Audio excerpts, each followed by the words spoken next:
Hello, my friends. Welcome back to another episode of The English Engine. Today is going to be a little different. Usually we sit down and look at grammar charts or lists of verbs. But today, I want to take you inside a journey that happens every single 24 hours. We are going to walk through one day in my life. But this isn't just a vlog, as I tell you about my morning struggles, my afternoon frustrations, and my evening reflections.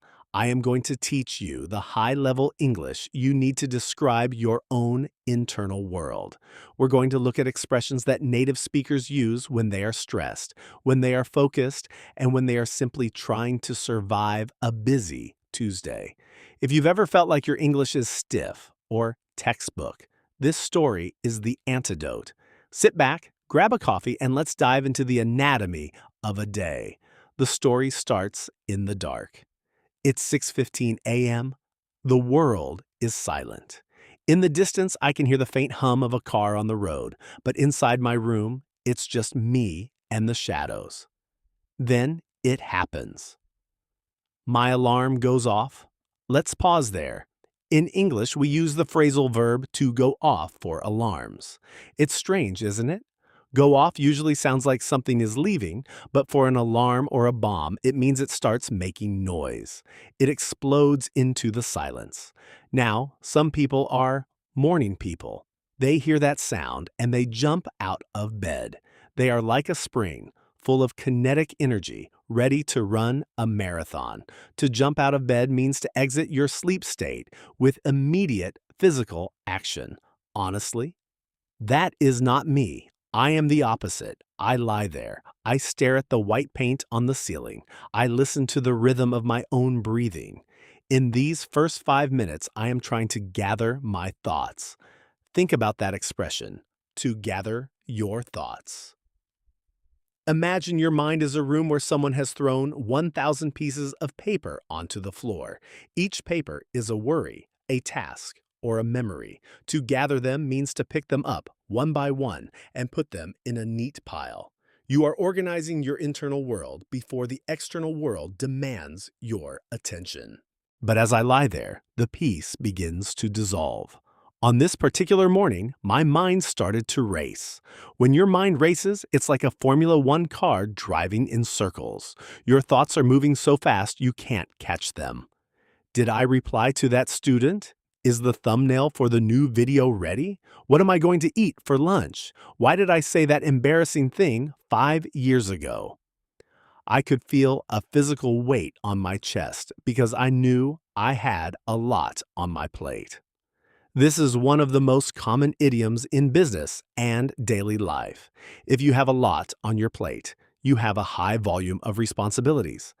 Imagine you are at a buffet and you have piled so much food on your plate that it is falling off the edges.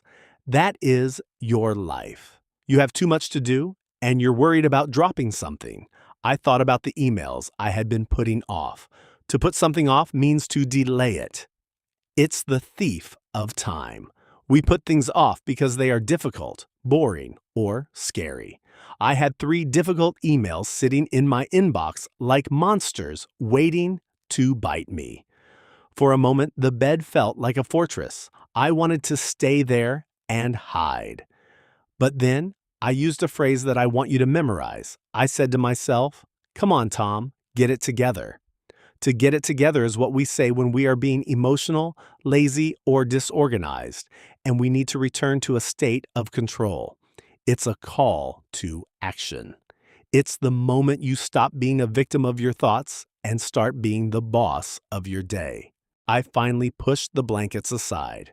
My feet hit the hardwood floor. It was cold, and that coldness was a shock that helped me wake up. I walked to the kitchen, the floorboards creaking under my weight, and I put the kettle on. In many English-speaking households, putting the kettle on is the official start of the day. It's a ritual. While I waited for the water to reach a boil, I looked out the window. The sky was turning a pale orange. I made my coffee, black, no sugar, and stood there, feeling the warmth of the ceramic mug against my palms. This is how I ease into the day. To ease into something is to enter it slowly. Think of a swimming pool. You don't jump into the deep end where the water is freezing. Instead, you walk down the steps, letting your body adjust to the temperature bit by bit. That is what my coffee time is. It's my transition from sleep Tom to work Tom. But even in the quiet, I could feel stress creeping in. To creep in means to enter slowly and silently, like a cat. It doesn't kick the door down, it slides through the cracks. You're drinking your coffee, enjoying the bird song, and then, click, a tiny thought of work enters. Then another. Then another. I knew my biggest danger was my phone. I knew that if I checked my notifications now, I would go down a rabbit hole. This is a famous expression from Alice in Wonderland. To go down a rabbit hole means to start one small task and get pulled into a deep, complex, and time-consuming situation. You intend to check the weather, but 30 minutes later, you are watching a video about how to grow organic tomatoes in Holland. You are lost. You have wasted your ease-in time. Instead of the phone, I grabbed my notebook. I needed to clear my mind. When you clear your mind, you empty the RAM of your brain. You put the thoughts onto paper so your brain doesn't have to work so hard to remember them. I wrote down a list. But here is the secret. I only wrote 5 things. Years ago, I used to make lists with 25 items. I thought I was being productive, but I was actually sabotaging myself. I would finish 10 things and feel like a failure because I didn't finish the other 15. Now, I try to set myself up for success. To set yourself up for success means to arrange your environment and your schedule in a way that makes winning inevitable. By writing a short, realistic list, I am giving myself permission to feel good at the end of the day. I am designing a victory. I sat down at my desk at 9 a.m. This is the moment of truth. I opened my laptop and the white light of the screen hit my face. Immediately, my brain started to stall. To stall means to intentionally delay something. Like a car engine that stops working, my motivation stopped. Suddenly, I felt the urge to clean my desk. I felt the urge to check the mail. I felt the urge to organize my bookshelf by color.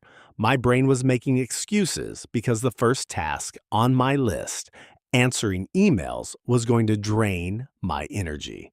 When something drains your energy, it's like a battery being emptied. Some tasks give you energy, but admin work, like emails, usually sucks the life out of you, especially the complex ones, the ones where you have to read between the lines. To read between the lines means to look for the hidden meaning. If a boss sends an email saying, "We should discuss your recent performance when you have a moment," you have to read between the lines. Are they happy? Are they angry? What is the real message? It takes a lot of mental power to interpret the world this way. After the emails, it was time to write. Some days, writing is like a river. It just flows. But that morning, I had to drag the words out of myself. Imagine you are pulling a heavy stone across a field with a rope. That was my brain. I would write a sentence, hate it, and delete it. I was overcomplicating everything. To overcomplicate is to take a simple idea and make it difficult by adding too many details or worrying too much about perfection. I stopped. I took a deep breath. I told myself, stop aiming for perfection. Just get on with it. To get on with it means to stop talking, stop worrying, and just start doing. And then it happened. After 20 minutes of struggle, something clicked. In English, when something clicks, it means it suddenly makes sense or starts working perfectly. The friction disappeared. I got into the flow. The flow state is a psychological term for when you lose track of time because you are so focused on what you are doing. You aren't trying to work anymore. The work is just happening through you. But the flow never lasts forever. My phone buzzed. It was a text message about a family issue. Nothing life-threatening, but it was stressful. I felt my mood shift. I felt the day start to derail. A train stays on its tracks to reach its destination. If it derails, it flies off the tracks and crashes into the dirt. That's what bad news does to a productive morning. I went back to the kitchen. I stood by the counter. I told myself, don't pick at this. To pick at something is a very specific physical verb. If you have a small cut on your arm and you keep touching it with your finger, it will never heal. You are picking at the wound. We do this with our thoughts too. We have a problem and we pick at it. We think about it over and over until we are exhausted. I decided to leave the problem alone. I replied to the text, closed my eyes, and chose to return to my tracks. By the afternoon, I was in the studio to record a lesson. This is the part of my job I love the most, but it's also where I am the hardest on myself. I started to second-guess my script. To second-guess yourself means to doubt a decision you have already made. I had spent 2 hours writing the script, but as soon as the camera was on, I thought, this is boring. No one will understand this. I should change everything. When you second guess, you lose your rhythm. You stop being natural. You start to sound like a robot. I was overthinking again. I had to step away.